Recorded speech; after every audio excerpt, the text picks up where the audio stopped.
Hello everyone. Before we start, make sure to like and subscribe to the channel, and leave a comment with where you're from and what time you're watching.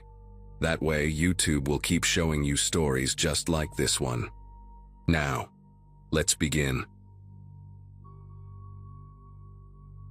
I need to tell someone about what happened with our downstairs neighbor because the police won't do anything, and I'm losing my mind. We're a pretty normal family. Me, my wife Jenna, and our two kids who were 7 and 4 at the time. I worked nights at a warehouse distribution center in Cincinnati, while Jenna stayed home with the children. Our apartment was on the second floor of this old brick building from the 60s, one of those places with 8 units, creaky wooden floors, and windows that rattled whenever a truck rumbled past. We'd lived there for about 3 years without any real issues, just the occasional maintenance problem, and thin walls that let you hear too much of everyone else's business. Most of our neighbors were friendly enough, the kind where you'd chat about the weather while checking your mail, but the guy directly below us, Mr. Garrett, always kept his distance. Heavy-set man in his late 50s with thinning gray hair, and he had this peculiar habit of wearing the same faded blue coveralls every single day, like he'd just clocked out from some factory that shut down 20 years ago. The weird stuff started small, almost easy to dismiss if you weren't paying attention. One Saturday afternoon, we came back from grocery shopping to find our front door unlocked. Jenna insisted she'd locked it, and I believed her because she was the type to check the knob twice before walking away. We brushed it off, figured maybe one of us got distracted with the kids arguing about who got to push the cart or something. Then the next week, same thing with the door. But this time our kitchen window was cracked open about 2 inches. That window faced the dumpster area, and we never opened it, especially not in early spring when it was still chilly. Our coffee maker had migrated from its spot next to the toaster to the opposite counter, and the kids' artwork on the refrigerator looked different, like someone had taken them down and put them back up in new positions. These weren't huge violations, but Jenna and I exchanged that look married couples get when they both realize something's not adding up. We started keeping a notebook, writing down every strange occurrence. The bathroom faucet we always made sure to turn off completely would be dripping when we got home. Our bedroom closet door, which we kept closed because the kids liked to play hide-and-seek in there and mess up our clothes, would be wide open. The worst part was this smell that would hit us randomly, like someone had been smoking cheap cigars mixed with some kind of industrial cleaner. It would linger in different rooms, strongest near the heating vents. Jenna found her grandmother's jewelry box, which she kept on our dresser, turned completely around facing the wall. Nothing was missing, but someone had definitely been handling it because her rings were in the wrong compartments. I installed one of those chain locks on our door, the kind hotels have, thinking that would solve the problem.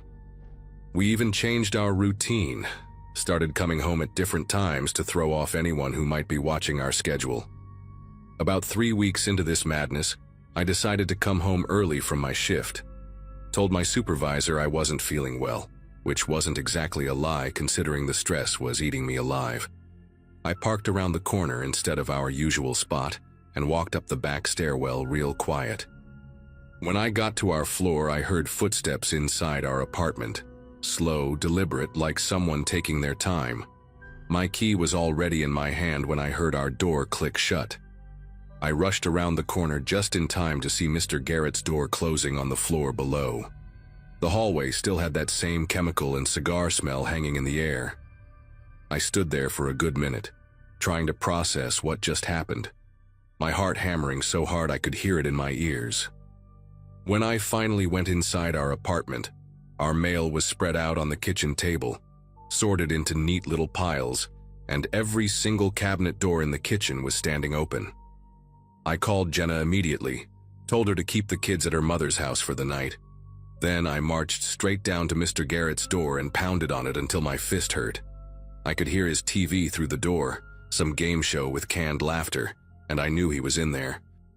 After about 5 minutes, he finally opened up, but only as far as the chain would allow. His face appeared in the gap, sweaty and blotchy, with these watery blue eyes that wouldn't quite meet mine. He was wearing those same coveralls, And up close I could smell that exact combination of stale cigar and chemical cleaner coming from his apartment. I asked him point blank if he'd been in our place, and he just stared at me with this blank expression, like I was speaking a foreign language. Then he said, real slow and deliberate, that he didn't know what I was talking about, that he'd been home all day watching his programs. Before I could say another word, he shut the door in my face. I heard multiple locks clicking into place, way more than any normal person would need. That night I barely slept, sitting in our living room with a baseball bat across my lap, listening to every creak and groan of the building. Around 3 in the morning, I heard footsteps in the hallway, slow and measured, stopping right outside our door. The footsteps just stayed there for what must have been 10 minutes, not moving, not trying the handle, just standing. I crept to the peephole but couldn't see anyone. They were standing just outside the field of view. Then I heard breathing, heavy and ragged, right up against our door. The chain lock rattled slightly, like someone was testing it from the outside. I grabbed my phone to record it, but as soon as the camera app opened with that little clicking sound, the footsteps hurried away. When I finally worked up the nerve to crack the door open and peek out, the hallway was empty except for a wet rag on our doormat, soaked in something that burned my nostrils when I got close to it. The next morning I went straight to the landlord's office with Jenna. Mr. Thompson, this skinny guy in his 70s who always wore suspenders and smelled like mothballs, listened to our story while clicking his pen repeatedly against his desk. He told us Mr. Garrett had been there for 15 years, never missed rent, never caused problems. When we insisted someone had been entering our apartment, he just shrugged and said we had no proof it was Garrett, that maybe we were being forgetful with the kids and all. He wouldn't change our locks without charging us, and he definitely wasn't going to confront a long-term tenant based on accusations. As we were leaving his office, he mentioned something that made my skin prickle. He said Garrett used to be the building's maintenance man years ago, before they hired an outside company. The man still had a master key from those days, claimed he'd lost it, but Thompson never bothered getting the locks changed because Garrett was such a reliable tenant. We called the police that afternoon, and 2 officers showed up about 3 hours later looking bored before we even started talking. They took notes while we explained everything, but I could see the skepticism in their faces when we couldn't show them anything stolen or broken. The younger cop, this kid who looked fresh out of academy with his perfectly pressed uniform, actually suggested we might be experiencing shared delusions from stress. The older one at least went downstairs to talk to Garrett, but came back up after 5 minutes saying the man denied everything and seemed confused by the accusations. They gave us a case number and told us to call if anything else happened, but made it clear that without evidence of forced entry or stolen property, there wasn't much they could do. As they were leaving, I noticed Garrett standing at the bottom of the stairwell, just watching us with this satisfied expression, like he knew exactly how this would play out. Things escalated fast after the police visit. The next day, our car had all 4 tires deflated. Not slashed, just the air let out, so technically no vandalism. When I was filling them back up at the gas station, I found sugar poured into the gas tank. The mechanic said we were lucky we didn't try to start it. That same evening, Garrett started having people over, which he'd never done in the 3 years we'd lived there. These weren't normal guests either, rough-looking guys with neck tattoos and motorcycles who'd park right behind our car, blocking us in. They'd sit on the front steps drinking and talking loud until 2 or 3 in the morning, always glancing up at our windows when we peeked through the curtains. Jenna found a dead pigeon on our doormat one morning, its neck twisted completely around. The kids were asking why we couldn't go outside to play anymore, why Mommy was crying so much, why we had to be so quiet all the time. We started finding those chemical-soaked rags wedged into our bathroom vent while we slept, filling the apartment with fumes that made us dizzy and nauseous. I tried confronting Garrett again, this time with my phone recording in my pocket.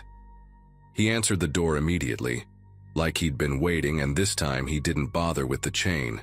He stood there in those filthy coveralls, smiling with teeth that were brown from tobacco, and told me real calm that he'd lived in this building longer than anyone, that he knew every pipe, every wire, every way in and out. He said sometimes people who don't belong somewhere start having accidents, kitchen fires, gas leaks, that sort of thing. Then he leaned in close enough that I could smell his rancid breath and whispered that my kids sure were pretty, that it would be a shame if something happened while I was at work and Jenna was all alone with them. He knew our schedules, knew when I left for my night shifts, knew what school the kids went to, knew what playground they used. He'd been watching us for years, collecting information, waiting for some perceived slight to give him a reason. We called the police again, played them the recording from my pocket, but the audio was muffled and hard to make out. They said it wasn't enough for a restraining order, that his words could be interpreted different ways, that we needed more concrete evidence of threats or harassment. The officer actually suggested we consider moving if we felt unsafe, like it was that simple to just pack up and leave when we could barely afford the deposit on a new place.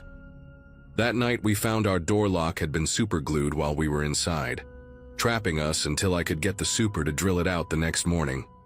Garrett's biker friends started following Jenna when she drove the kids to school, staying just far enough behind to avoid being called tailgating. We'd see them at the grocery store, at the park, always watching, never quite doing anything illegal enough for the cops to care. The chemical smell was getting stronger in our apartment, seeping through vents we didn't even know existed, and both kids developed persistent coughs that wouldn't go away. The breaking point came on a Friday night when I was at work. Jenna called me hysterical, saying she'd woken up to find Garrett standing in our bedroom doorway, just silhouetted against the hall light, watching her sleep. She screamed and he walked out calm as could be, didn't run, didn't hurry, just strolled out like he had every right to be there.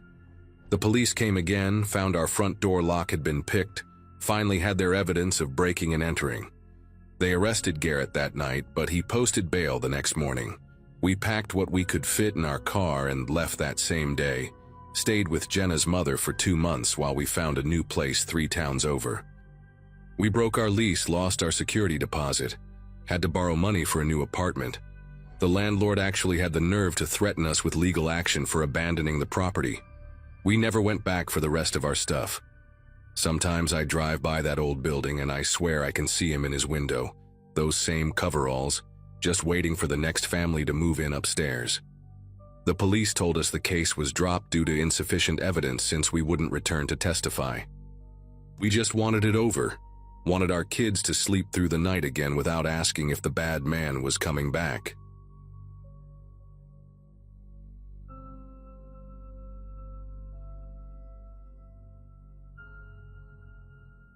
It was early October when I moved into that rental room on Willow Avenue, just outside of Portland.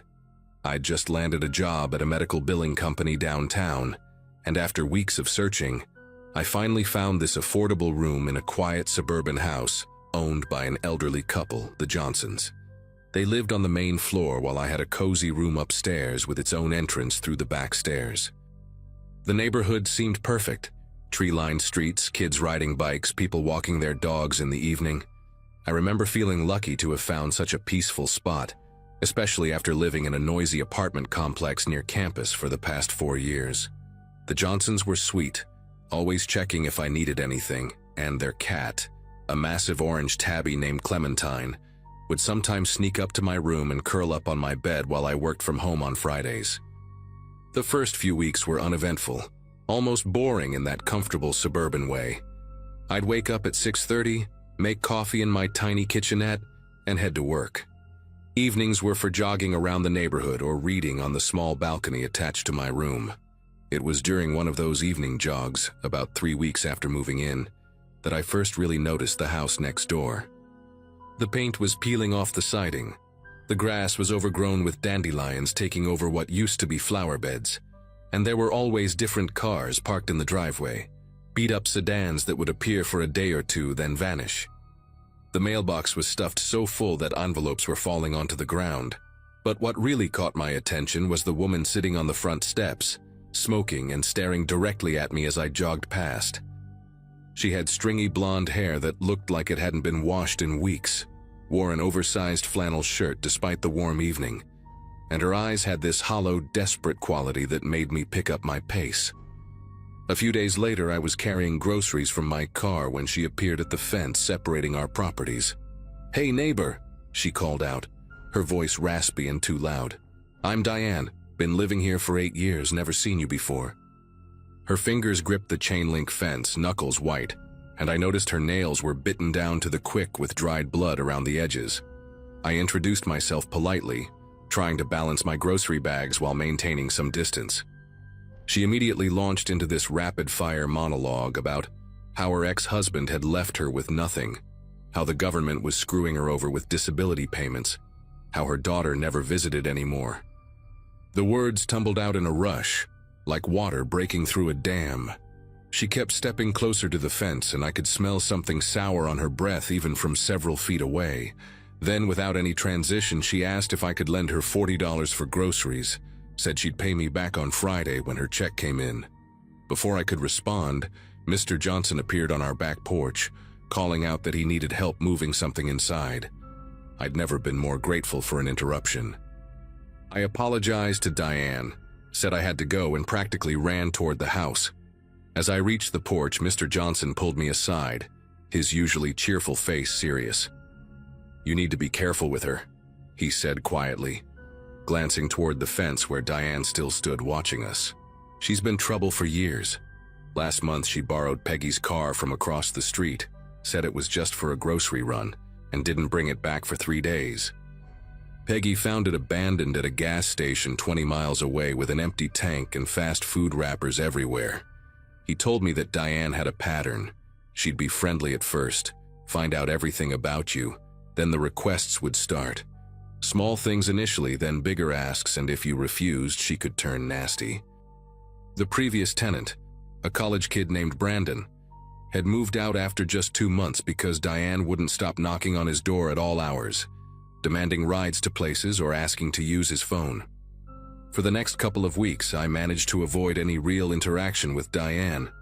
I'd see her through my window sometimes, pacing her backyard while talking loudly on her phone, gesturing wildly at no one.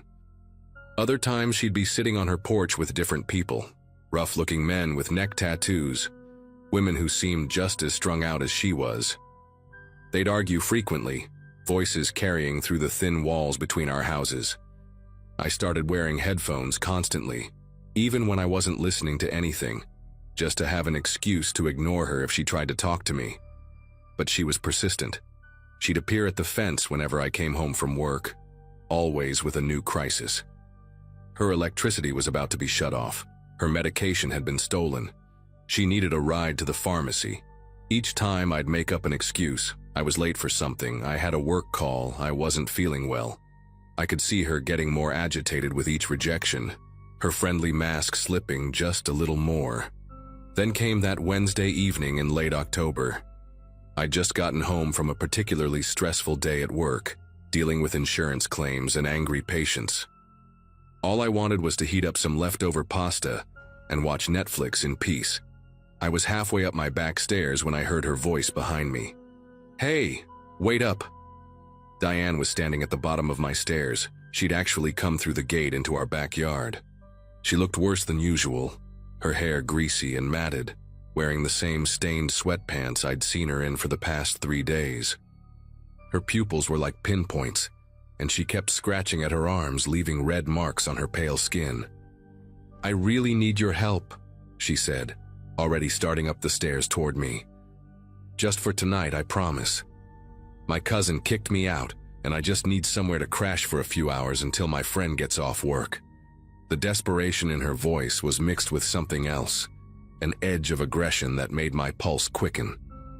I told her firmly that I couldn't help, that she needed to leave our property, but she kept coming up the stairs, now talking faster, saying she knew I had extra space, that neighbors were supposed to help each other. I managed to get inside and lock the door just as she reached the top of the stairs. She immediately started pounding on it, not knocking but really hammering with her fists. "I know you're in there. Open up. I just need help." The door shook with each impact. I told her through the door that she needed to leave or I'd call the police.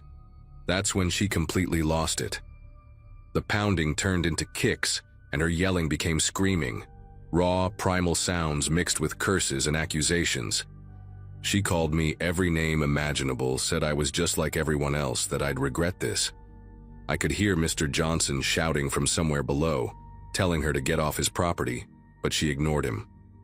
I grabbed my phone and called 911, trying to stay calm as I explained the situation to the dispatcher. Through my bedroom window, I could see her now attacking my door with what looked like a garden rake she'd grabbed from somewhere, the metal tines scraping against the wood. The dispatcher said officers were on their way, but those minutes felt like hours. Eventually, I heard sirens approaching and the pounding stopped. I peeked through the blinds and saw Diane running back toward her house, tossing the rake into our yard. 2 police cars pulled up, and I went down to talk to them, still shaking from the adrenaline. The officers took my statement, then went next door to talk to Diane. I could hear her through the walls, playing victim, crying about how she just needed help, and I'd overreacted. But the officers had dealt with her before. I could tell from their tired expressions when they came back. They said they'd warned her about trespassing and told her to stay away from our property. One officer, a younger guy with kind eyes, suggested I get a restraining order if she bothered me again. After they left, I couldn't eat, couldn't focus on anything. I just sat on my bed, listening to every sound from next door, wondering if she'd come back. Around midnight, I finally heard her house go quiet, but I barely slept, jumping at every creak and rustle outside. The next morning started with an eerie calm. I'd finally dozed off around 4 a.m. and woke up at 7 to birds chirping and sunlight streaming through my blinds. For a moment, I almost convinced myself that maybe last night had been the end of it, that Diane had gotten the message. I made coffee with trembling hands, exhausted but needing to get ready for work. Through my kitchen window, I could see her house look dark and still, no movement behind the torn curtains. I was gathering my work bag when I heard it, screaming from next door, but different from last night. This was pure rage, furniture crashing, glass breaking. Then a man's voice, deep and panicked, yelling, "Stop! Put it down! Diane, stop!" More crashing, then a woman's scream, not Diane's voice, someone younger. I ran to my window and saw a young woman, maybe early 20s, stumbling out of Diane's front door, holding her arm. Blood was seeping through her fingers, staining her white shirt red. She collapsed on the front lawn, and the man, tall, heavy-set, wearing a mechanic's uniform, came running out after her, his face pale with shock. I called 911 again, my voice cracking as I tried to explain what I was seeing. Other neighbors were coming out of their houses now, Peggy from across the street still in her bathrobe, the Nguyens from 2 houses down, everyone gathering but keeping their distance.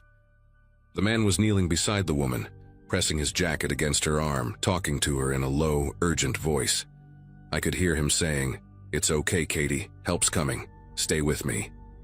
Through Diane's open front door, I could see chaos inside, overturned furniture, something that looked like a broken mirror scattered across the floor. Then Diane appeared in the doorway, holding what looked like a kitchen knife, her face contorted with rage. Mascara from last night streaked down her cheeks in black rivers. She was screaming about betrayal, about family who didn't care, about everyone being against her. The man stood up, positioning himself between Diane and the injured woman, his hands raised, pleading with her to put the knife down. But she just stood there in the doorway, waving it around, ranting about money they owed her, about promises they'd broken, about how Katie had stolen from her. The sirens came fast this time. Multiple police cars, an ambulance, even a fire truck. The whole street lit up with red and blue lights reflecting off windows and casting strange shadows everywhere. Officers surrounded Diane's house, weapons drawn, shouting commands for her to drop the knife. She retreated inside, slamming the door. And for a few tense minutes there was a standoff. The paramedics rushed to Katie, loading her onto a gurney while the man, who I learned later was Diane's brother Kevin, gave them information about what happened. He kept saying it was his fault, that he shouldn't have brought Katie there, that he just wanted to check on his sister after hearing about last night's incident from the landlord. The police used a megaphone trying to talk Diane out, but she was screaming from inside, incoherent now, throwing things against the windows. Finally, after what felt like forever but was probably only 20 minutes, she came out. No knife, hands raised but still ranting, spitting at the officers as they cuffed her. Her feet were bare and bleeding, probably from the broken mirror, leaving bloody footprints on the concrete as they led her to the police car. The aftermath was surreal. The entire street was blocked off with yellow tape, detectives going in and out of Diane's house, taking pictures, carrying out evidence bags.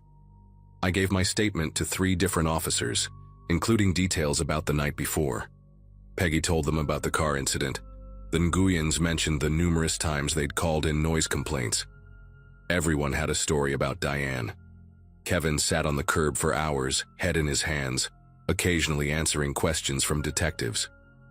I heard him tell one officer that Diane had been struggling with meth for years, that the family had tried interventions, rehab, everything, but she always relapsed. Katie was his daughter, Diane's niece, and she just wanted to help her aunt, had even been letting Diane borrow money despite Kevin telling her not to. The knife attack happened when Katie finally said no to giving her $500 for rent that morning. By afternoon, the street was quiet again, but different. We all knew each other now in a way we hadn't before, bonded by this shared trauma. Diane's house stood empty, door sealed with police tape, a reminder of how quickly things could spiral. I moved out 2 weeks later, found a studio apartment downtown that cost twice as much, but felt infinitely safer. Sometimes I still dream about that morning. The blood on the white shirt, the broken glass, the sound of Diane's bare feet on concrete as they took her away.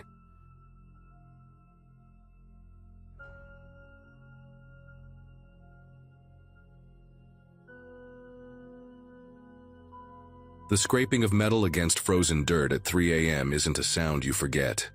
That winter of 2015, I was renting this small house on Birch Street in a tiny Michigan town, the kind of place where the local diner still had the same menu from 1987, and everybody pretended they weren't gossiping about their neighbors while buying milk at the corner store.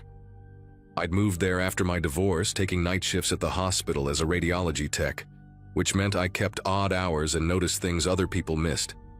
2 houses down from me lived Mr. Carlson, this guy in his 60s who never trimmed his hedges and whose mailbox was always overflowing with yellowed newspapers. The other neighbors had given up trying to be friendly with him years ago. He'd just stare at you with these pale gray eyes if you tried to make conversation, never saying a word, just waiting until you got uncomfortable enough to walk away. The digging started right after the first hard frost in November, when the ground should have been too solid to work with. I came home from my shift around 7 a.m. and heard this rhythmic chunk, chunk, chunk coming from behind Carlson's overgrown hedges. Through the gaps between the branches, I could see him out there with a pickaxe and shovel, breaking through the frozen topsoil like a man possessed. But these weren't garden beds he was making. Each hole was precisely measured, about 6 feet long and 3 feet wide, dug down at least 4 feet deep before he'd start on the next one. Within a week, his entire backyard looked like a checkerboard of excavations, some filled back in with fresh dirt, others left gaping open like wounds in the earth. The strangest part was his schedule. Sometimes I'd hear him at midnight, sometimes at 4 p.m., sometimes during a snowstorm when any sane person would be inside watching TV. I tried talking to some of the other neighbors about it in early December. Mrs. Hoffman, who'd lived on the street for 40 years and knew everyone's family history back 3 generations, just pursed her lips and said Carlson had always been peculiar since his wife disappeared about 8 years back. Not died, disappeared. She'd supposedly run off with some insurance salesman from Toledo, but Mrs. Hoffman said it with this tone that suggested she didn't quite believe that story. The Andersons, the young couple with twin toddlers who lived directly next to Carlson, mentioned they'd called the cops once because the digging was keeping their kids awake, but the officer just said there was no law against landscaping your own property at odd hours. They'd started running a white noise machine in the twins' room and invested in blackout curtains so the motion sensor light Carlson had installed wouldn't wake them every time he went out there with his shovel. By mid-December, things got weirder. I was walking my beagle, Rufus, past Carlson's house one evening around 6 p.m. when I saw him hauling something to one of the holes. These long, heavy bags of what he claimed was fertilizer when he caught me looking. But fertilizer in December? In Michigan? And the bags didn't look right. They were these unmarked black plastic things, maybe 5 feet long, that he'd drag across the frozen grass, leaving deep grooves in the frost.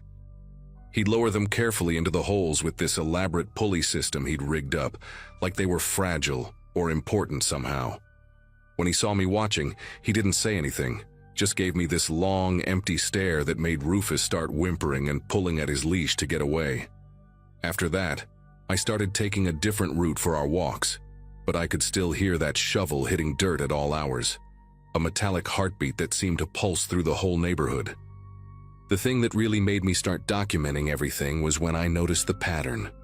I worked Christmas Eve night, and when I got home Christmas morning, exhausted and ready to sleep through the holiday, I went up to my bedroom, which had a partial view over Carlson's hedge. From that angle, with the winter sun hitting just right and snow covering everything except the disturbed earth, I could finally see the full layout of his backyard. The holes weren't random at all. They formed a perfect grid, 7 rows of 28 rectangular excavations total. Some had been filled in completely and had these small wooden stakes marking them. Others were partially filled, and about 6 were still empty, waiting. But waiting for what? I grabbed my phone and started taking pictures, zooming in as much as I could. That's when I noticed something else. Each filled hole had a date carved into its wooden marker, going back about 3 months. But the dates weren't sequential. They jumped around, November 3rd next to December 15th, next to November 27th. Like he was following some calendar, only he understood. I couldn't stop thinking about those dates over the next few days. I even started keeping a notebook, writing down when I heard him digging, trying to match it with the dates on those markers. Then on December 28th, around 11 p.m., the pattern broke completely. Instead of the steady rhythm of digging I'd gotten used to, there was this frantic quality to it, like he was racing against time. I looked out my window and could see his motion sensor light going crazy, flickering on and off as he moved rapidly between holes. He wasn't digging new ones, he was opening up the filled ones, throwing dirt everywhere with this desperate energy I'd never seen from him before. The next morning, I saw him out there with a garden hose, even though it was about 20 degrees outside, spraying water into each reopened hole while muttering something I couldn't make out. His clothes were filthy, his gray hair wild, and his hands were bleeding from where the frozen dirt had torn through his work gloves. That's when I decided to call the police myself. Not about noise or disturbing the peace, but because something was genuinely wrong here. The dispatcher sounded bored until I mentioned the bloody hands and the 28 holes in a perfect grid. Then she said she'd send someone out to do a welfare check.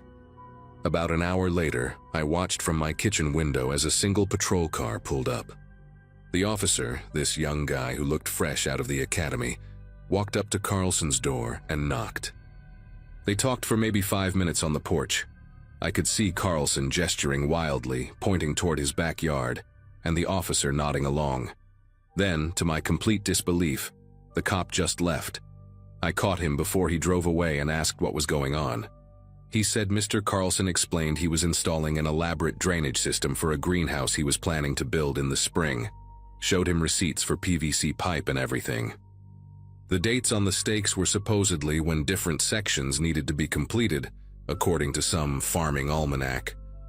The officer looked at me like I was the crazy one for being concerned, but I knew something was wrong when I heard Carlson on the phone that night.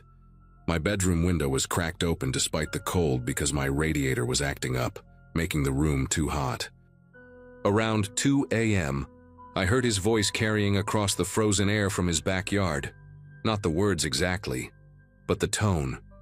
He was pleading with someone, this desperate, broken voice I'd never heard from him before. Then silence for a long time, followed by what sounded like sobbing. The next sound was the shovel again, but slower this time, deliberate. Through my window I could see him working by flashlight now, his motion sensor light turned off, filling in all the holes one by one with this methodical precision. He worked straight through until dawn, and when he was finished, his backyard looked almost normal, just freshly turned earth in neat rectangular patches, like graves in a cemetery that hadn't gotten their headstones yet. For 3 days, nothing happened. No digging, no lights, no movement from Carlson's house at all. His mail started piling up, and his driveway remained unshoveled after a light snowfall on New Year's Eve. I thought maybe he'd finally exhausted himself, or maybe he was sick from being outside in the cold for so long. The Andersons mentioned they hadn't seen him either, and even Mrs. Hoffman seemed concerned, which was unusual for her. She kept peering through her curtains at his house, clutching her phone like she was debating whether to call someone. On January 2nd, I was getting ready for a night shift when I noticed a van parked in Carlson's driveway. Plain white, no company logos, with tinted windows. 2 men in dark coveralls were walking around his backyard with some kind of equipment that looked like metal detectors, sweeping them slowly over each filled hole.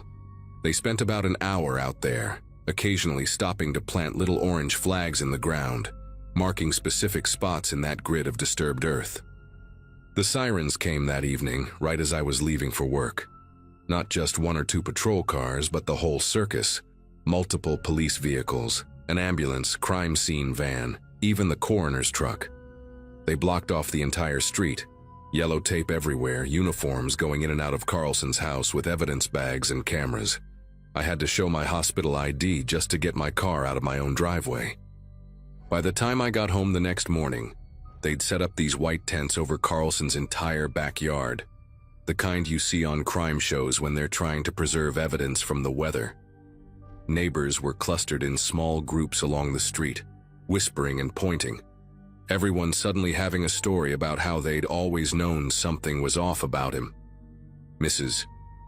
Hoffman told me they'd found Carlson in his basement, claimed he'd had a heart attack, but the way she said it, glancing around nervously, I knew she'd heard something else, something worse. The truth came out in pieces over the next few weeks, mostly through a cousin who worked dispatch and the local newspaper that finally got hold of the police report. Carlson hadn't been burying bodies, he'd been digging them up. Turns out his wife never ran off with any insurance salesman. She'd been under the concrete floor of his basement for 8 years, and when the foundation started cracking last fall, he panicked. He'd been moving her remains piece by piece, trying to spread them across those 28 holes, thinking if he distributed everything far enough apart, no one would ever be able to prove anything if the basement was ever excavated. The phone call I'd heard that night was to his brother in Colorado, confessing everything, saying the guilt was eating him alive. The brother had called the FBI, and those men with the metal detectors were federal agents using ground-penetrating radar to map out exactly where he'd put everything. The medical examiner said Carlson had ingested enough sleeping pills to kill 3 people, washing them down with antifreeze he'd bought at the auto parts store, probably right after filling in those holes for the last time. They spent 2 weeks excavating that backyard, sifting through every cubic inch of dirt in those 28 holes. I had to stay at a motel because they needed access to my property line, and the smell. God, the smell once they started finding things. Not just remains, but jewelry, pieces of clothing. Even her wedding ring still on a finger bone they found in hole number 17. The Anderson family moved out before the investigation was even finished. Said they couldn't stand knowing what had been happening just over their fence while their babies played in the yard. Mrs. Hoffman had a stroke a month later, though the doctors said it wasn't related. The house stood empty for 3 years before they finally tore it down, and even now, that lot remains vacant. Sometimes when I drive past it on my way to visit my daughter in Detroit, I can still see the outline of those holes in the grass. 28 perfect rectangles that refuse to blend in no matter how many times they reseed the lawn, like the earth itself remembers what was hidden there and won't let anyone forget.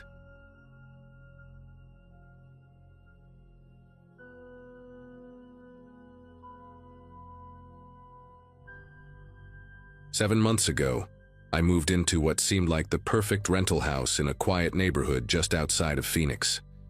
I was 32, had just landed a promotion at the accounting firm where I worked, and finally had enough saved to live somewhere with an actual yard instead of another cramped apartment. The house was nothing fancy, a modest 2-bedroom with faded yellow siding and a single-car garage, but it represented everything I'd been working toward. My first week there, I remember thinking how lucky I was to find such a peaceful street, lined with mesquite trees and houses that looked like they'd been there since the 80s. Most of my neighbors were older couples who kept to themselves, exactly what I wanted after years of thin apartment walls. The only exception was the house directly next to mine, where a guy named Travis lived with what seemed like a rotating cast of roommates. Travis was probably in his late 20s, drove a beat-up Ford F-150 with those aftermarket LED headlights that could blind you from a mile away, and had this habit of hosting parties every Thursday through Saturday night. At first, I tried to be understanding. We'd all been young once, right? But these weren't just regular get-togethers. The bass from his sound system would rattle my windows until 3 or 4 in the morning, and his backyard would fill with dozens of people shouting over the music, their voices carrying straight into my bedroom. I'd bought a white noise machine, then upgraded to heavy-duty earplugs, even rearranged my whole bedroom so my bed was as far from his property as possible. Nothing worked. After 6 weeks of barely sleeping 3 nights a week, stumbling through client meetings with bags under my eyes, I finally did what I'd been avoiding. I called in a noise complaint to the non-emergency police line. The Monday after I made that call, everything changed. I was getting ready for work around 7 a.m. when I noticed Travis's truck idling at the end of his driveway, exhaust fumes drifting in the cool morning air.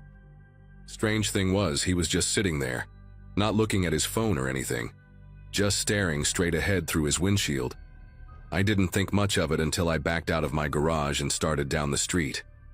In my rearview mirror, I watched his truck pull out and fall in behind me, keeping about 3 car lengths back. We both turned left onto Cedar Road, then right onto the main boulevard. By the time I merged onto the I-10, he was still there, maintaining that same exact distance. My office was a good 25 minutes away, and Travis followed me for 20 of those minutes before suddenly taking an exit about 5 miles from my workplace. The next morning, same thing. His truck waiting, him following, keeping that precise distance like he'd measured it out. Wednesday morning, I decided to test it. Instead of my usual route, I took a completely unnecessary detour through a residential area, making random turns through streets I'd never driven before. There he was, that faded red F-150 with the dented rear bumper, turning when I turned, stopping when I stopped at signs. At one point, I pulled into a gas station I didn't need, just to see what he'd do. He drove past, but when I came back out and continued toward work, there he was again, waiting at the next intersection like he knew exactly where I'd be. That's when I found the first note. I came home that evening to find a piece of paper tucked under my front door. Not mailed, not in an envelope, just a folded sheet of computer paper. The message was typed in all caps. Mind your own business next time. Neighbors should stick together, not call cops on each other. You made your choice. The notes kept coming, each one more unhinged than the last. Thursday's was shoved through the mail slot while I was eating dinner. I actually heard it slide through and hit the floor. This one had a photo printed on regular paper, grainy and dark, but I could make out my own car in my driveway, taken from what must have been Travis's property line. Below the photo, sleep tight knowing you ruined a good thing. Cops won't always be around. Friday's note appeared on my windshield when I came out for work, held down by the wiper blade. Just one line this time. I know your schedule better than you do. I started parking in the garage after that, keeping the door locked even during the day, checking my mirrors constantly during my commute. I'd catch glimpses of his truck at different times, sometimes behind me, sometimes parked across from my office building, sometimes just driving past my house slowly at odd hours. I installed a Ring doorbell, started documenting everything, taking photos of the notes, screenshots of the camera footage showing his truck creeping by at 2 a.m., 3:47 a.m., 5:15 a.m. I went to the police station that Saturday with everything I'd collected. The officer who took my report, a tired-looking woman named Officer Brennan, listened to my story while clicking through the photos on my phone. She told me what I'd already figured out. The notes were concerning, but not explicitly threatening enough for immediate action. The following could be coincidental since we lived on the same street. And without proof Travis was the one leaving the notes, their hands were tied. She said they'd increase patrols in the area and suggested I file for a restraining order on Monday. The forms she gave me felt pathetically thin in my hands. That night, Travis threw another party, the music louder than ever, like he knew about my visit to the station. I lay in bed with my phone in my hand, wondering if I should call in another complaint, but something told me that would only make things worse. Around 1 a.m., during a brief lull in the music, I heard footsteps on my front porch, slow and deliberate, followed by what sounded like someone trying my doorknob. Sunday was quiet. Too quiet. No truck following me to the grocery store. No notes, no late-night drive-bys. Travis's house looked empty. His truck gone all day. I almost let myself relax. Spent the afternoon doing laundry and meal prepping for the week, trying to pretend everything was normal. But that evening, while I was taking out the trash, I saw something that made my whole body go rigid. There was a spare key to my house that I kept hidden under a fake rock near the back gate, the kind you buy at Home Depot that's supposed to blend in with real rocks. The fake rock was sitting on top of my garbage can lid, placed there deliberately, and when I picked it up with trembling fingers, the compartment was empty. The key was gone. I ran back inside, slammed the door behind me, and called a locksmith for an emergency rekey, not caring that Sunday rates would cost me $300. While I waited for them to arrive, I wedged a chair under the front doorknob and pushed my couch against the back door. The locksmith finished around 9 p.m. and I felt marginally safer with new keys in my pocket. I even managed to fall asleep around midnight, exhausted from the stress of the past week. Then at 2:47 a.m., I remember the exact time because I stared at my phone screen in disbelief. I woke up to the sound of my garage door opening, not breaking, not being forced, opening smoothly with the automatic opener, like someone had the remote. I grabbed the baseball bat I'd started keeping beside my bed and crept toward the door that led from my kitchen to the garage. Through the window, I could see the garage door was fully up, the space empty except for my car, the street beyond dark and silent. Then headlights flooded the space as Travis's truck pulled straight into my garage, parking beside my car like he belonged there. He got out slowly, casually, wearing dark jeans and a black hoodie despite the warm night. He wasn't rushing, wasn't trying to hide. He stood there in my garage looking directly at the window where I was watching and gave a small wave with his fingers. I called 911 while backing away from the window, whispering frantically to the dispatcher that someone had broken into my garage and was just standing there.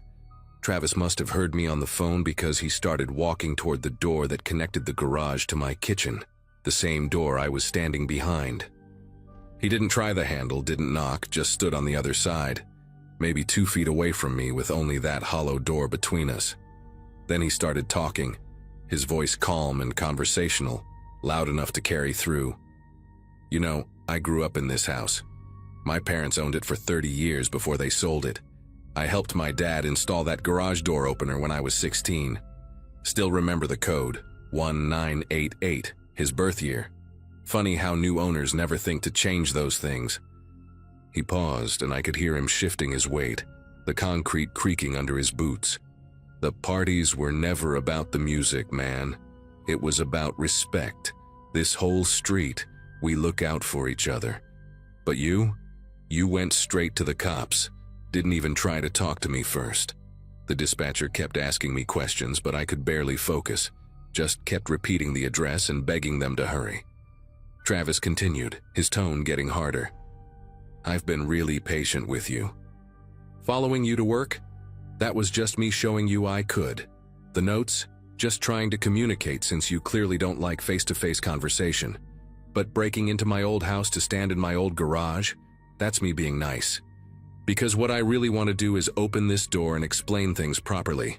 I heard him try the handle then, locked, thankfully, and he let out this disappointed sigh. You changed the locks today, smart. But you didn't change the garage code, did you? And you know what else you didn't think about? Your car is right here next to mine. Would be a real shame if something happened to it while we wait for your cop friends. I heard something metal scraping against metal, keys against my car door maybe. And that's when I saw the patrol car lights through my front window, red and blue washing across my living room walls. Travis heard the sirens too. Through the door, I heard him chuckle, this low sound that made my stomach twist into knots. Guess that's my cue, he said, like we'd been having a normal conversation. But hey, we're neighbors, right? I'm not going anywhere. You're not going anywhere. We'll have plenty of time to sort this out. I heard his footsteps moving away from the door, unhurried, and then the sound of his truck door opening. The police pulled up just as he was backing out of my garage, and I watched through my front window as they stopped him in the driveway. 2 officers got out, flashlights in hand, and Travis rolled down his window, gesturing casually as he talked. I couldn't hear what he was saying, but after about 10 minutes they let him walk back to his house. Just like that. One of the officers, a young guy who looked fresh out of the academy, came to my door and explained that Travis claimed I'd given him permission to park in my garage because his driveway was full from the party guests earlier. Since there was no sign of forced entry and Travis had left willingly when asked, they couldn't arrest him. The officer took my statement, documented the scratches on my car door, deep grooves that spelled out "mind your own" before apparently being interrupted, and said a detective would follow up in the morning. After they left, I didn't sleep. I sat in my living room with every light on, baseball bat across my lap, watching through the windows. Around 5 a.m., I saw Travis's front door open. He walked to the edge of his property, coffee mug in hand, and just stood there looking at my house. We made eye contact through my living room window, and he raised his mug like he was toasting me. That was 3 days ago. I've been staying at a motel since then, only coming back during the day when there are witnesses around. The detective says they're building a case, that the scratches on my car are enough for vandalism charges at least. Travis's parties have stopped, but every time I drive by to check my mail or grab more clothes, his truck is in the driveway, and he's always somewhere visible, washing his car, sitting on his porch, trimming his hedges, always watching, always waiting. The lease on my house has 8 more months, and breaking it would cost me thousands I don't have. So for now, we're at this horrible stalemate, 2 neighbors locked in a silent war that I never wanted, all because I just wanted to sleep through the night.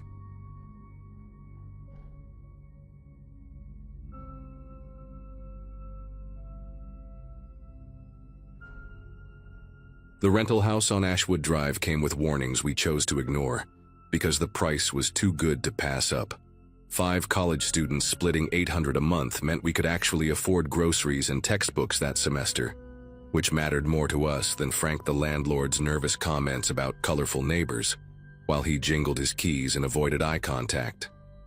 Nathan and I took the upstairs bedroom with the cracked window that overlooked both yards, while Jessica and her cousin Megan grabbed the 2 downstairs rooms, and Colby set up in what used to be a dining room. We were all around 21, that age where you think you can handle anything because you've survived a few years away from home and figured out how to do your own taxes. The house itself was nothing special: faded yellow siding, a fence held together by rust and wishful thinking, and kitchen cabinets that didn't quite close all the way. But it was ours for the year, and we spent that first afternoon hauling in secondhand furniture and making plans for dinner parties, study groups, all the things you imagine when you're young and signing your first real lease.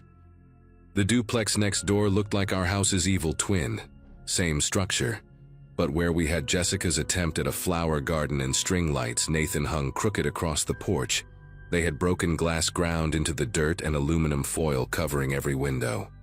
4 men lived there, each one carrying that hollow-cheeked, jumpy energy of long-term meth users, their ages hard to pin down but probably between 35 and 50.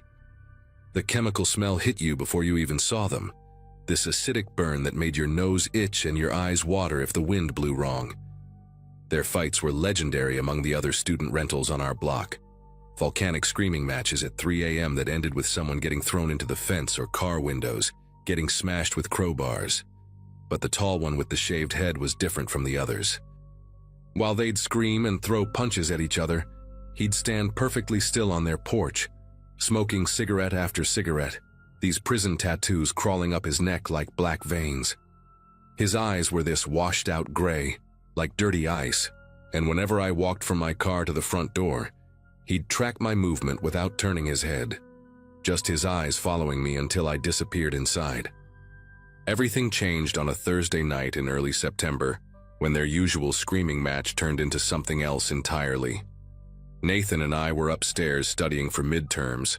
Jessica was at her restaurant job, and Megan and Colby were watching something on Netflix when we heard the crash. Not the usual bottle throwing or door slamming, but the sound of a human body hitting our fence hard enough to crack the posts.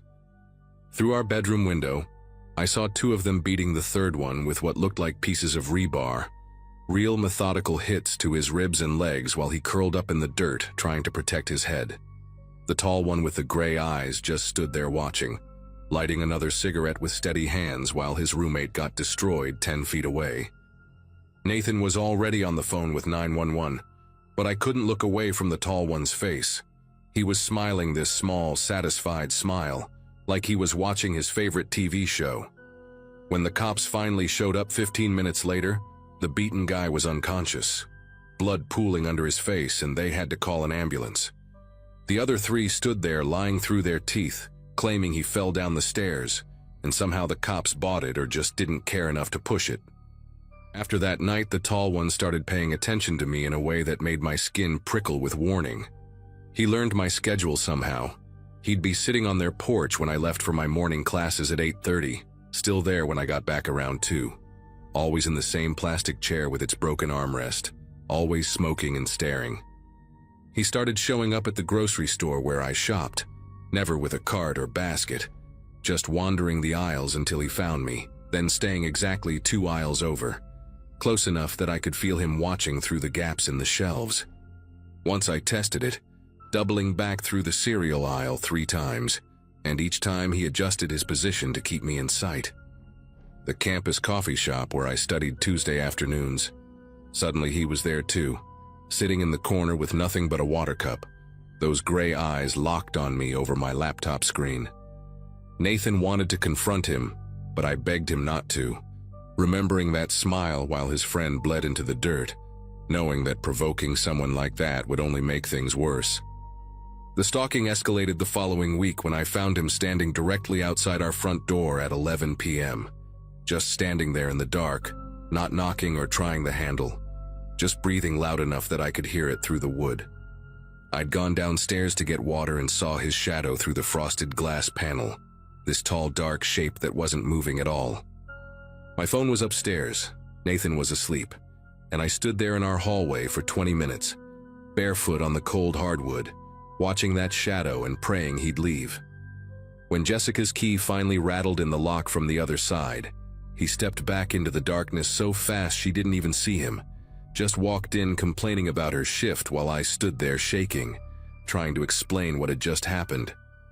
The next morning we found cigarette butts arranged in a perfect circle on our doormat, all the same brand he smoked, each one crushed in the exact same way.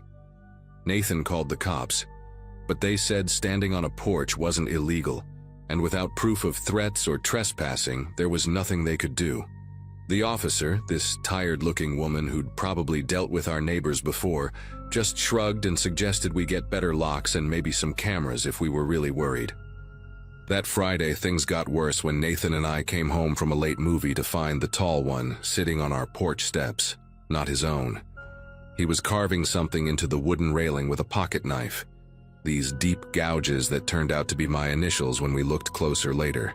Nathan lost it, told him to get the hell off our property, his voice cracking between anger and fear, while I stood behind him gripping his arm hard enough to leave marks.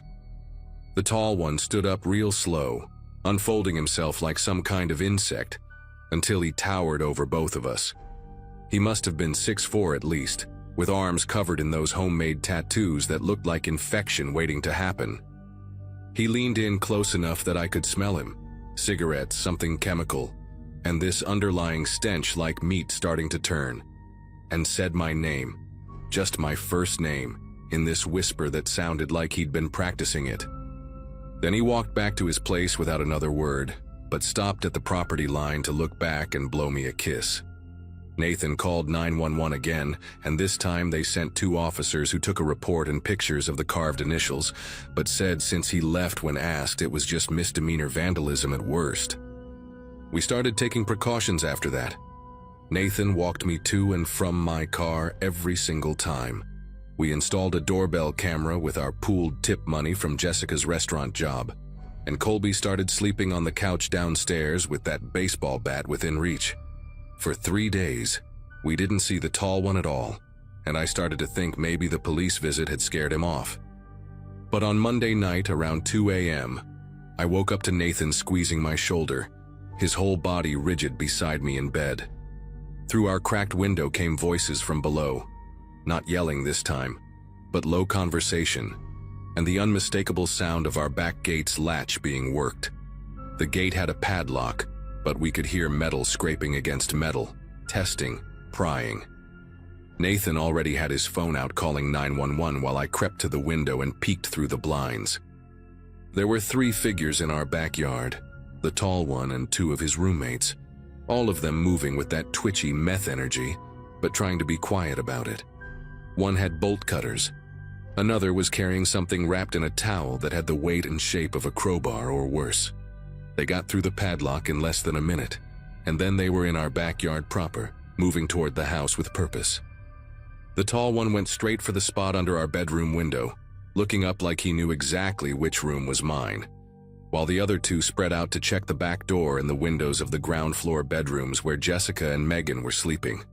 I could hear my heartbeat in my throat as the tall one reached up and actually touched our window screen, running his fingers along the mesh like he was testing how hard it would be to cut through. Nathan was whispering frantically to the 911 operator, giving our address saying they were actively trying to break in. Please hurry. Please send someone now. Through the phone, I could hear the dispatcher saying, units were on the way, stay inside, stay on the line. But those minutes stretched out like hours. The one at the back door had started working on the lock with something metal, the scratching sound carrying up through the walls, while the tall one pulled out what looked like a box cutter and started sawing at our screen, these deliberate strokes that sent the mesh curling inward toward us. Just when the screen gave way with this sick tearing sound and his hand started reaching through, sirens exploded into the distance, not close yet, but close enough. The change in the 3 men was instant, like roaches when you flip on a light. The tall one yanked his arm back so fast he left skin on the torn mesh, and all 3 of them bolted toward the back gate. But in their panic, one of them, the shorter guy with the face tattoos, tripped over Jessica's garden hose and went down hard, the towel-wrapped object flying from his hands and landing with a heavy thud in the grass. They didn't stop for him or the weapon, just kept running, vanishing through the gate into the alley behind our house. The sirens got louder, closer, and then there were red and blue lights flooding our backyard, cops with flashlights drawn running the same path the intruders had taken. Nathan and I stayed locked in our room, holding each other and shaking, while we heard the police radio chatter outside. 3 subjects fleeing westbound, requesting backup, need canine unit for track. Within 10 minutes, they'd caught all 3 of them trying to hide in a shed 2 blocks over. The cops brought them back in separate cars, and through our window, I watched the tall one in the backseat of a cruiser, his gray eyes finding mine even from that distance, even with his hands cuffed behind him. The police searched them and their duplex with a warrant that night, finding 2 knives, brass knuckles, and enough meth to put them away for serious time. The item dropped in our yard turned out to be a sawed-off piece of pipe, filed down at one end to a sharp edge. The detective who interviewed us the next morning, an older guy with kind eyes who kept calling me Han, said they'd found notebooks in the tall one's room. Pages and pages about me. My schedule, my license plate, descriptions of my clothes, detailed plans about what he wanted to do once he got me alone. Some of the pages had drawings that the detective wouldn't let me see, just said they were evidence of intent, and that we were lucky we'd called when we did. The tall one got 15 years. The meth possession, attempted breaking and entering, stalking charges, and apparently he was already on parole for something the detective wouldn't specify but implied was violent. His two buddies got 5 to 7 each. We had to testify at the preliminary hearing, and even from across the courtroom with guards between us, he never stopped staring at me, mouthing words I couldn't make out but knew weren't apologies. The prosecutor, this sharp woman in her 40s who didn't mess around, said his notebooks alone were enough to establish premeditation for whatever he'd been planning that night. She showed the jury photos of our carved-up window screen, the circle of cigarettes, my initials gouged into our porch, and apparently that was just the stuff they could show in court. We moved out 2 weeks after the trial, breaking our lease early, and Frank didn't even fight us on keeping the deposit.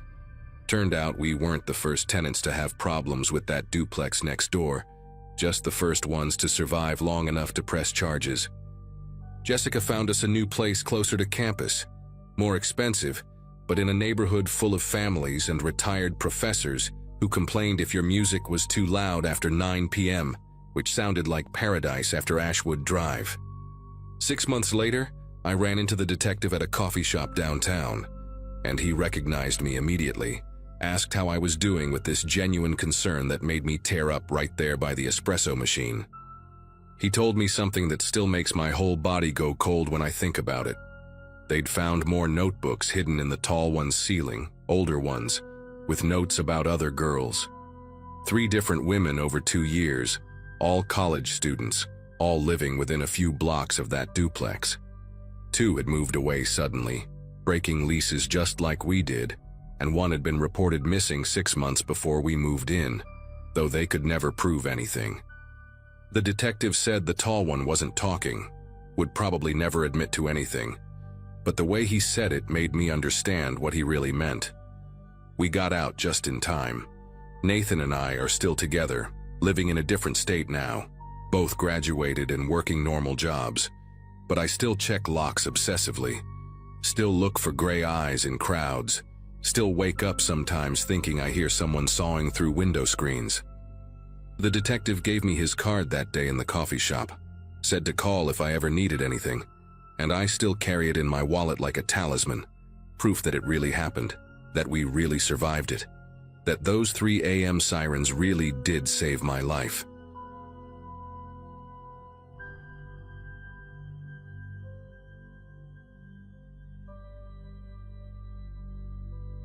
"4 inches doesn't sound like much until someone tries to steal them from your backyard. I was out there that morning in August 2016, watering my tomato plants, when I noticed Douglas Brenner standing at the edge of my property with a contractor and a pile of fence posts.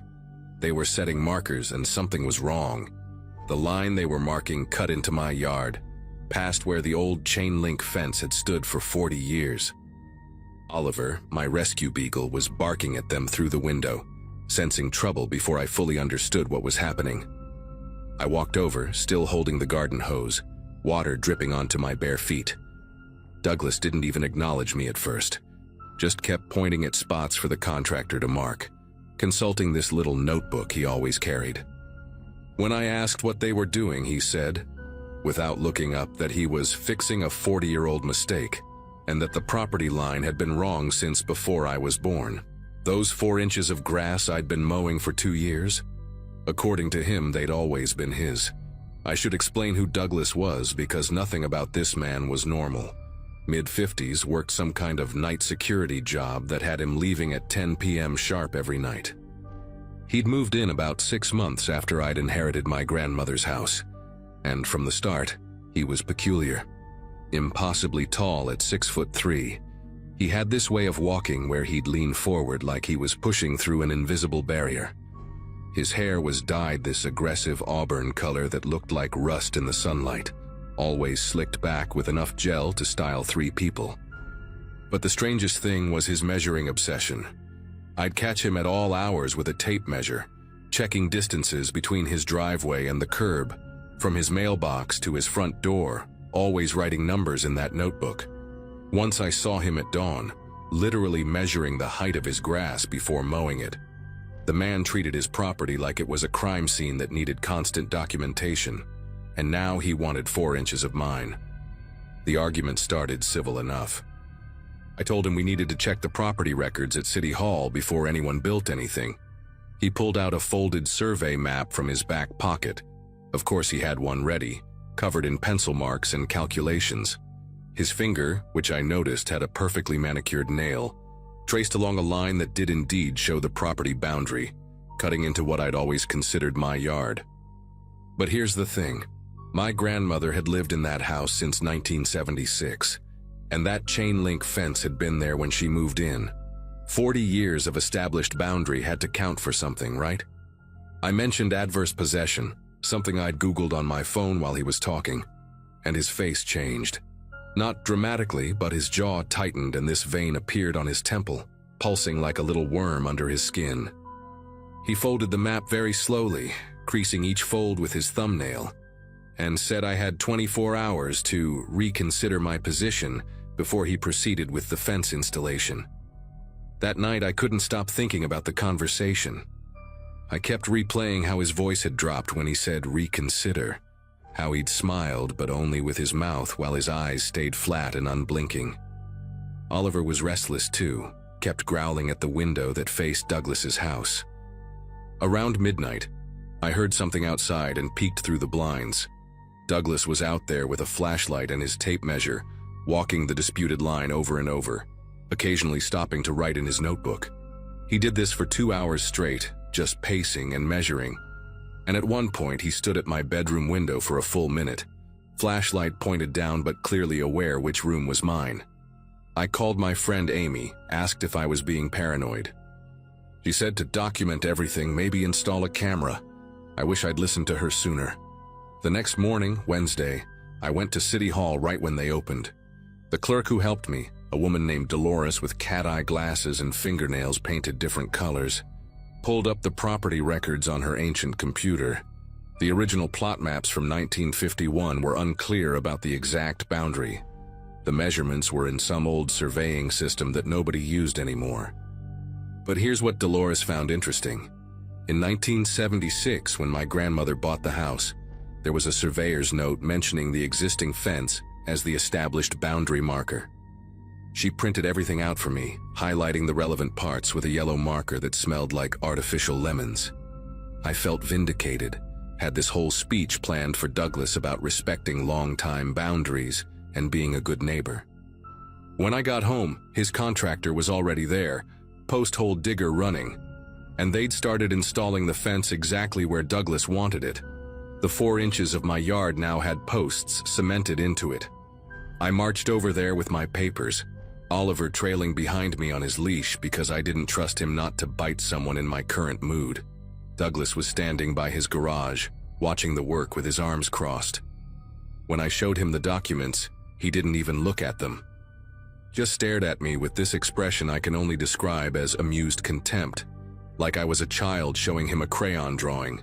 He said possession was 9/10 of the law, and unless I had $10,000 for a proper survey and legal fees, I should accept reality. Then he said something that made my scalp prickle. Your grandmother was smarter than you. She knew when to leave things alone. The way he said it, the implication that he'd had this same dispute with her, made me realize this wasn't really about 4 inches of grass. Oliver started barking frantically, pulling at his leash, and Douglas just watched us with that same flat stare until I retreated back to my house. Thursday morning, I woke up to a flat tire, not just low on air, completely shredded, like someone had taken a knife to it multiple times. The sidewall was ribboned, rubber hanging in strips. I knew it was him, but of course I couldn't prove anything.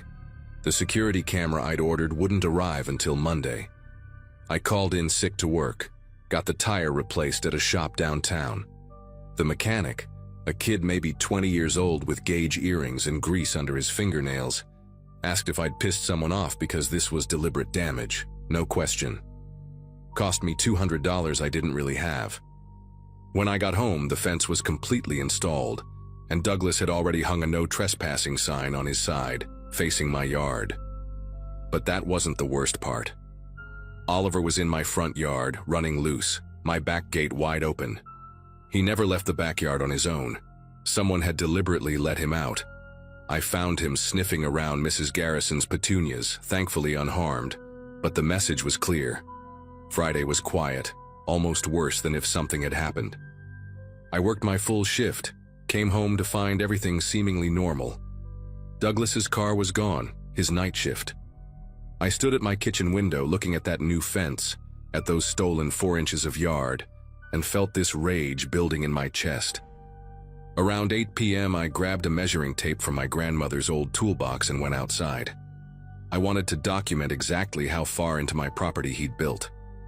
As I was crouched down, measuring from the old fence line mark still visible in the grass, I heard breathing behind me.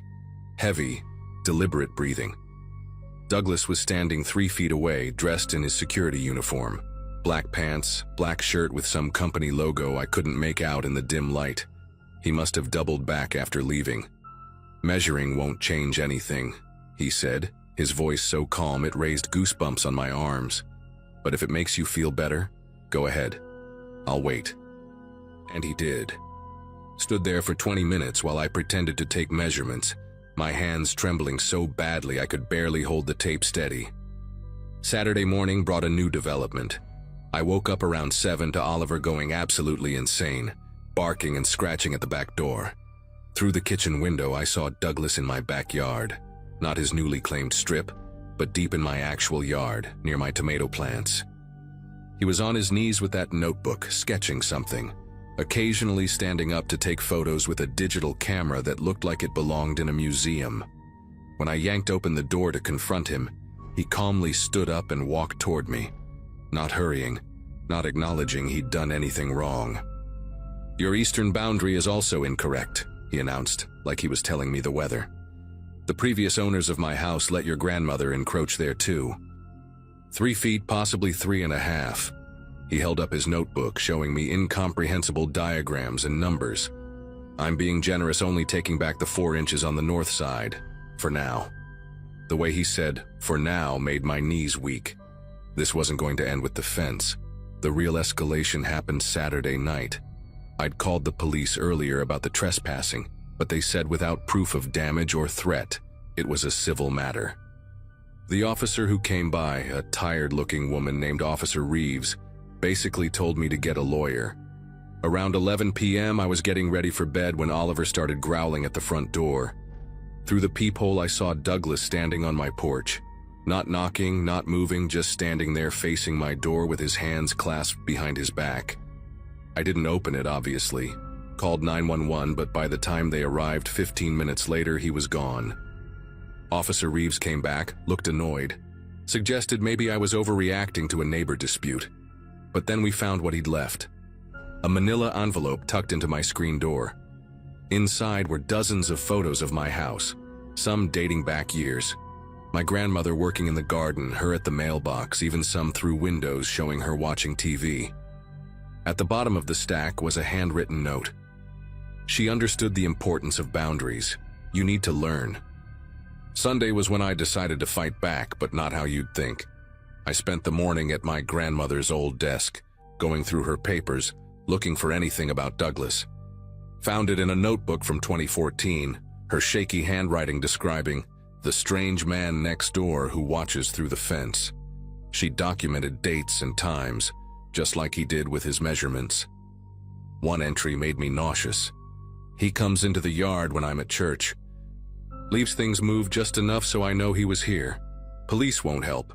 Installed better locks today." My grandmother had been dealing with this for 2 years before she died, and never told anyone. I called Amy, asked her to come over, didn't want to be alone anymore. She arrived around 2 p.m. with her husband Carl, a contractor who took one look at the fence situation, and said Douglas had actually done a sloppy job. The posts weren't properly set. The whole thing could be legally challenged as unsafe construction. We were discussing options when Douglas appeared at the new fence, just materialized there like he'd been waiting. "You have visitors," he said to me, ignoring Amy and Carl completely. "That's nice, but they'll leave eventually. Everyone does. And then it's just you and me again, discussing what's mine." That evening, after Amy and Carl left despite my begging them to stay, I made a decision. I couldn't live like this, walking on eggshells, waiting for the next escalation. I found a locksmith who did emergency calls, had him come out and change every lock on the house, install deadbolts, secure the windows. Cost me $800 on credit cards I'd been trying to pay down. While the locksmith worked, I saw Douglas watching from his kitchen window, that notebook in his hand, writing constantly. Around 9 p.m., just as the locksmith was leaving, Douglas knocked on my door. Not the aggressive standing from before, but a polite, normal knock. Against every instinct, I answered it, keeping the chain on. He was holding a pie. An actual pie, like something from a sitcom, steam still rising from the crust. "Apple," he said, his face arranged in what he probably thought was a friendly expression. "To apologize for any misunderstanding. Your grandmother loved my pies. She gave me her key once so I could leave them inside when she wasn't home. I still have it actually, the key, but I suppose it won't work anymore, will it?" He smiled then, all teeth, and I slammed the door so hard the walls shook. Monday morning I woke up to find Oliver in my bedroom, which was weird because I'd left him downstairs. The back door was still locked, deadbolt in place, but the door frame was slightly splintered, like someone had tried to force it but stopped. On my kitchen table was a survey map, not a copy, but an original from 1951, with new red lines drawn all over it. Every red line cut into my property, not just the 4 inches, but claiming nearly 6 feet on the east side, 3 feet on the south. A yellow sticky note was attached. "Original boundaries, happy to discuss timeline for corrections. DB." My hands were shaking so bad I dropped my coffee mug, ceramic exploding across the floor. Oliver wouldn't stop whimpering, pawing at the front door to get out. That's when I saw it through the window. Douglas had installed surveyor's stakes throughout my yard during the night, orange flags marking his imaginary new territory. But the moment that broke me was finding my grandmother's garden completely destroyed, every tomato plant ripped from the ground and laid in a perfect line along what he claimed was the real boundary. I called the police again, and this time got a different officer, a younger guy named Daniels who actually took me seriously.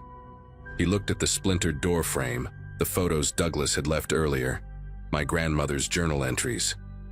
Turned out Douglas Brenner had a history. Not violence exactly, but property disputes at 3 previous addresses, always with single women, always escalating until they moved. Officer Daniels helped me file for an emergency restraining order, walked me through the process, even gave me his direct number.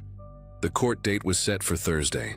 I spent Monday through Wednesday at Amy's house with Oliver, only going home with Carl to grab clothes and essentials.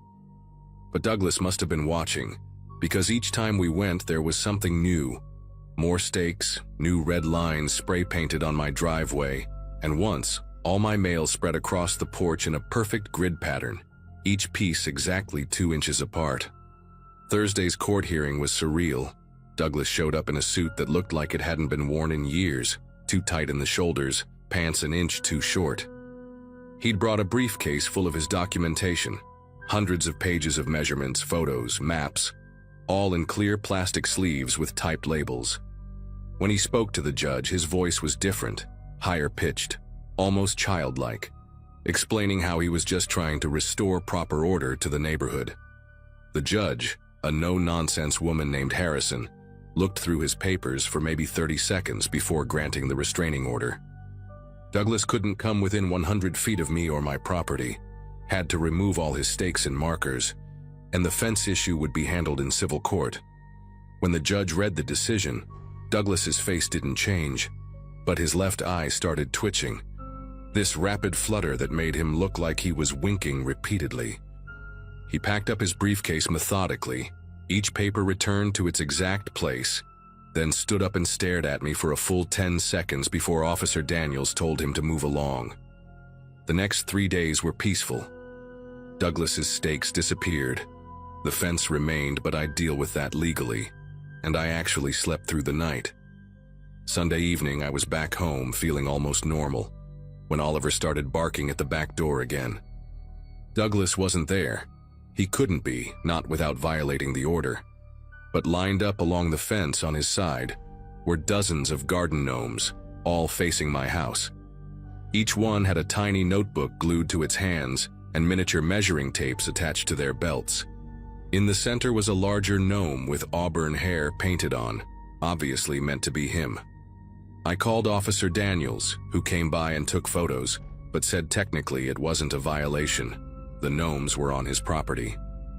That night I made my decision. Monday morning I called a realtor. The house sold in 3 weeks under market value, but I didn't care. The new owners were a young family with 3 kids, the kind of chaos Douglas wouldn't be able to intimidate. Before I left, I drove by one last time and saw him in his yard, measuring the distance between each gnome with his tape measure, adjusting them by millimeters. The new owners lasted 6 months before they had him arrested for trespassing. He's in jail now, Amy told me. Not for the harassment, but for violating his probation from a previous stalking charge in another state. I still have dreams about those 4 inches of grass, about finding him standing in my kitchen with his notebook, measuring the distance between my fear and his obsession.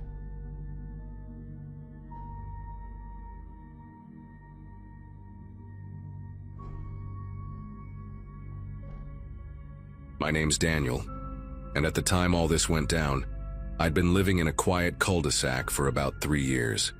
The neighborhood wasn't perfect, but it had the kind of routine comfort that makes you forget the world outside can be chaotic. I worked from home most days, spent weekends grilling with a couple of neighbors, and usually ended my evenings on the porch with a cold beer. That sense of calm started to erode the moment one particular homeowner, a guy named Richard, decided to make himself the self-appointed enforcer of our block. From the start, he rubbed everyone the wrong way, but none of us could have guessed just how bad things would get. Richard had this big red pickup he treated like it was an extension of his personality, always parked sideways across someone's driveway or blocking part of the street.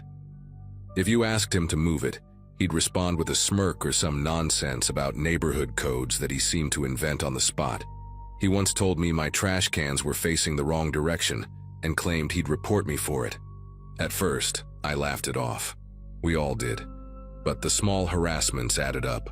Bogus complaints about lawns, fake rules about hedges, even telling kids where they could and couldn't ride their bikes. It felt less like eccentric behavior and more like he enjoyed pushing boundaries just to remind us he could. The first time I noticed something was seriously wrong was when his wife, Ellen, started showing up outside more often. She was polite, never said much, and had this way of avoiding eye contact whenever Richard was nearby. One afternoon while walking my dog, I saw her tugging on a sleeve to hide dark marks along her arm. Later, I spotted faint bruises around her jawline.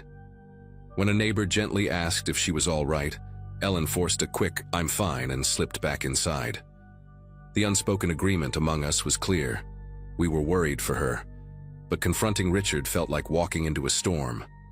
Things escalated on a humid evening when Richard stormed out of his house because the kids next door were playing tag in their yard.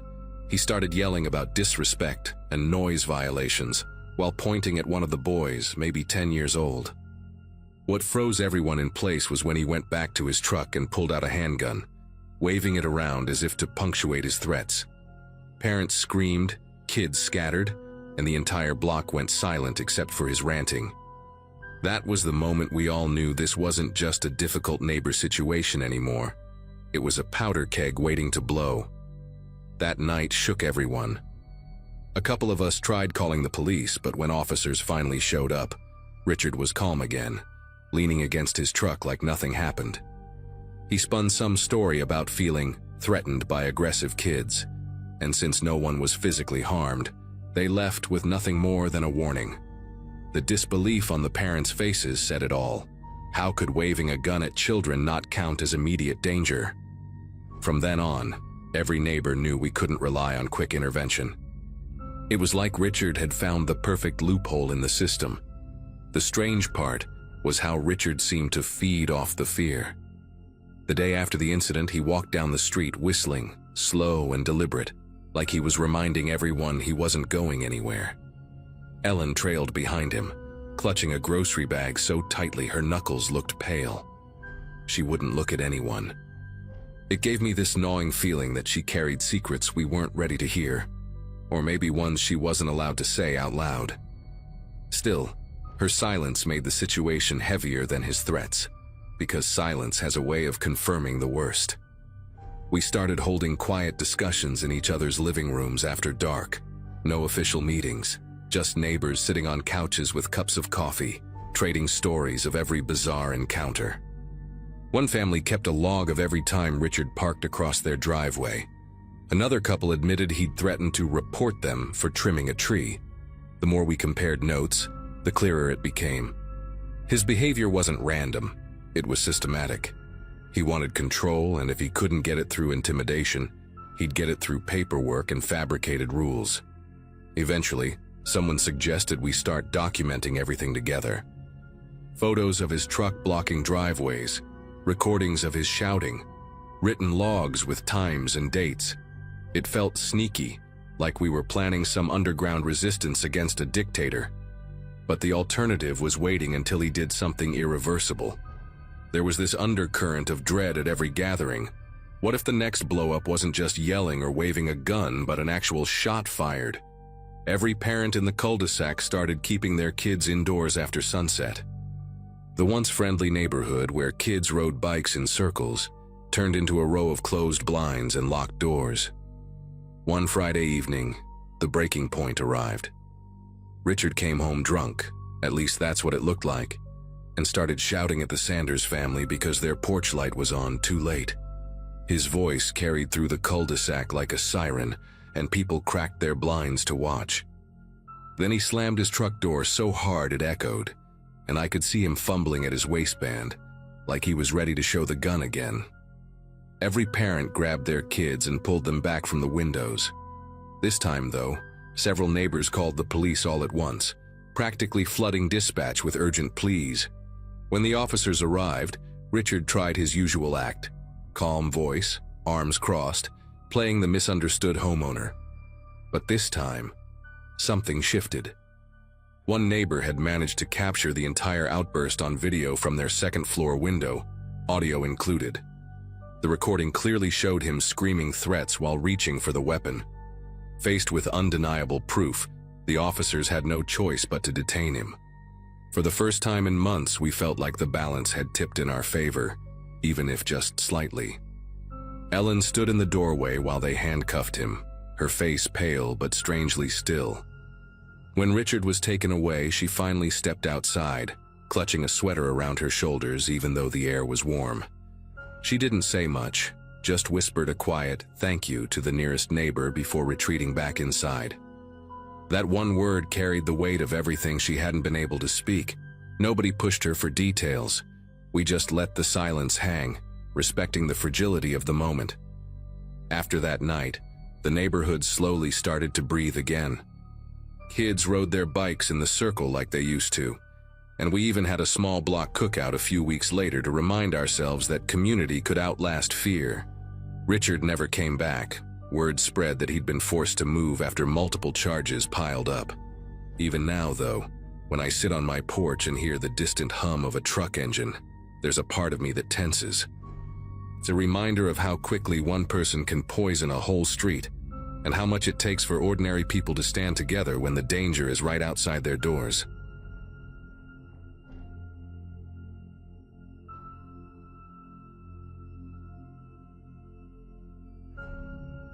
I still remember that afternoon so clearly because it started in the most uneventful way. I was 16, stuck at home while my parents worked late, killing time between homework and video games. Our apartment was quiet, just the hum of the fridge and the muffled TV from the neighbors below. It felt like one of those long days where nothing ever happens, until the knock at the door broke the silence. I thought it might be a delivery or maybe a friend dropping by unannounced. But instead, it was the guy from down the hall. His name was Mark, and he looked flustered, almost sweaty. clutching his jacket like he was hiding something inside it. He asked if he could use my phone, said his cell had died and he needed to make a quick call. It didn't strike me as odd right away. He was a neighbor, someone I'd seen countless times taking the trash out or checking his mail. He always kept to himself, but that wasn't unusual in our building. I let him in, telling myself it would only take a minute. He stepped past me quickly, eyes darting toward the living room like he was checking if anyone else was home. I brushed it off, figuring maybe he was just embarrassed about asking for help. As he dialed, he kept shifting from one foot to the other, tapping his fingers against the counter. The call seemed short. I didn't hear him say much before he hung up. That's when the second knock came, harder, sharper, like someone pounding with urgency. My first thought was maybe another neighbor, but the voice on the other side shattered that idea. "Police, open up!" My chest tightened, and Mark's head snapped toward me. In one motion, he shoved the phone back on the counter and whispered harshly, "Don't say I'm here." Before I could process, he rushed into my bedroom and yanked open the closet door. I just stood there, frozen in disbelief as he squeezed himself inside, pulling the door shut behind him. A dozen questions collided in my head. Why the cops? Why my apartment? What had I just let in? The pounding at the door grew louder, and I realized I didn't have time to think. I opened the door to find two officers staring back at me, hands resting near their holsters, eyes scanning over my shoulder like they already knew what they'd find inside. The officers stepped inside without hesitation, their boots heavy against the worn carpet. One of them, taller and broad-shouldered, asked if anyone else was in the apartment. My throat felt dry, and I could only shake my head while trying to act calm. They split up fast, one moving toward the kitchen while the other made a straight line for the hallway where my bedroom was. I remember the sound of my closet door rattling as it was yanked open, followed by a shout that made every hair on my neck stand up. Mark was dragged out in seconds, thrashing and cursing, his jacket slipping off to reveal scratches down his arm, like he'd clawed at something earlier. The officer pinned him against the wall while his partner snapped cuffs around his wrists. I stood in the doorway, watching this surreal scene unfold in my own room. The neat stacks of books on my shelf, the posters on my wall, all suddenly looked strange with him pressed against them, snarling like an animal cornered. I couldn't reconcile the quiet neighbor from down the hall with the man being hauled out right in front of me.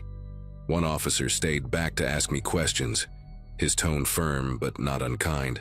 He wanted to know how long Mark had been inside, if I knew him personally, if he'd said anything suspicious. I kept answering as best I could, stumbling over my words. All I could really explain was that he'd asked to use my phone, and I let him in because I thought it was harmless. The officer nodded, scribbling notes, then said something that sent a chill through me. "You're lucky. He's been running since this morning after assaulting someone 2 buildings over." When they finally marched Mark out, the hallway outside was lined with curious neighbors peeking through their doors. I felt exposed, standing there in my doorway with everyone staring. The officers gave me a final warning to always keep my door locked and be cautious, even with people I thought I knew. Once they left, the apartment felt unnaturally silent again, but not the comfortable kind.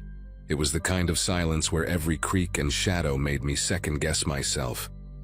That night, I couldn't bring myself to sleep in my room. The closet door still stood half open, and I couldn't shake the image of him crouched inside it, waiting. The next day at school, word had already spread. A couple of kids from the building lived nearby and must have seen the police cars, so by lunch I was already the center of whispers.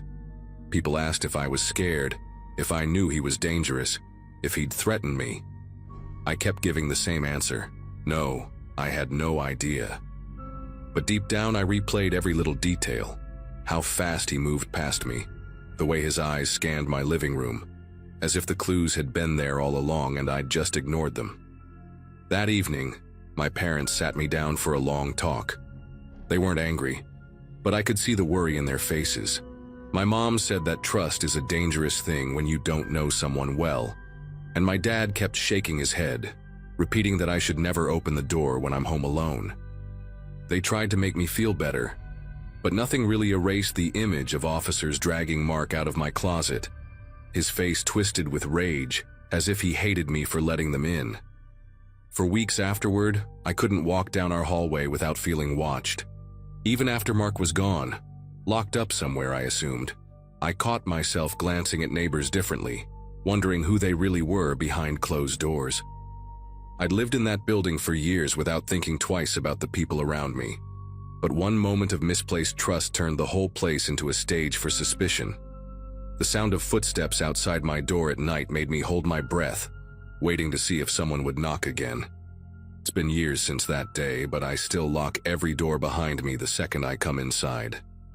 Friends joke that I'm paranoid, but they don't know what it's like to have a fugitive crouched in your closet while the police storm your home. That was the moment I realized how quickly ordinary life can tilt into something terrifying, and how fragile the sense of safety really is. Even now, I can't open that closet without remembering the scrape of the hinges and the chaos that followed.